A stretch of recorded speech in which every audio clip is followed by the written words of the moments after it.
Assalamu alaikum wa rahmatullah.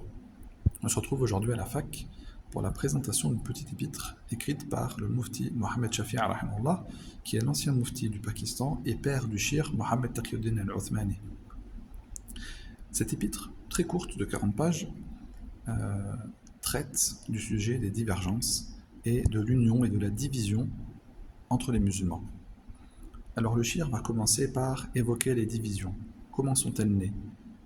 Les divergences, d'où viennent-elles? Y a-t-il eu des divergences entre les sahaba ou non? Comment les savants de l'islam et les imams ont-ils géré cela? Comment ont-ils réagi? Et puis il va également évoquer les problématiques plus contemporaines, que sont les divisions entre les savants. Comment se sont-ils divisés? Pourquoi se sont-ils divisés? Il va évoquer notamment le fait que les gens se sont attachés à cette dunya et n'ont plus cherché l'akhira. Et puis il va citer aussi le fait que les savants maintenant s'attardent sur leurs divergences dans les furu', dans le fiqh, comme si leur parole était une vérité absolue, et ils ne regardent plus le fait qu'il y a eu des divergences et que cela a toujours existé. Il va aussi évoquer la façon dont les imams ont divergé et comment ils ont traité les différences et les divergences qu'il y a eu entre les sahaba. Il va également évoquer des masaïl contemporaines, là où il y a un gros point noir à mettre en évidence et où on devrait se focaliser afin de se réformer, qui est nos divergences et nos divisions au sein même de la communauté musulmane.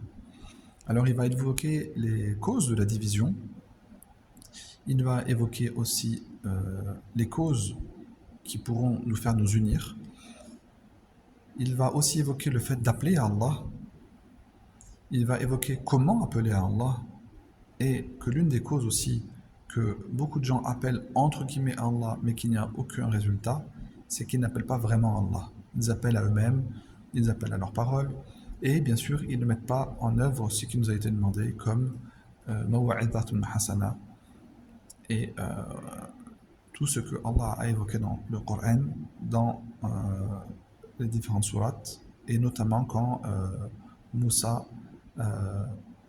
devait parler à Pharaon. Et donc le délaissement de toutes ces choses a amené la communauté musulmane là où on en est aujourd'hui, totalement divisée. Plus personne ne porte d'intérêt pour la Ummah. On est dans un individualisme critique, mais on connaît les causes, certains du moins, on sait quoi faire, et encore une fois, certains du moins, mais rien n'est mis en place, rien n'est mis en œuvre. Et donc cette petite épître était à destination du grand public, afin que chacun participe et que chacun soit acteur de cette réunification du monde musulman, et que nous soyons plus de simples spectateurs, Inch'Allah. هذا والله أعلم وصلى الله وسلم على نبينا محمد.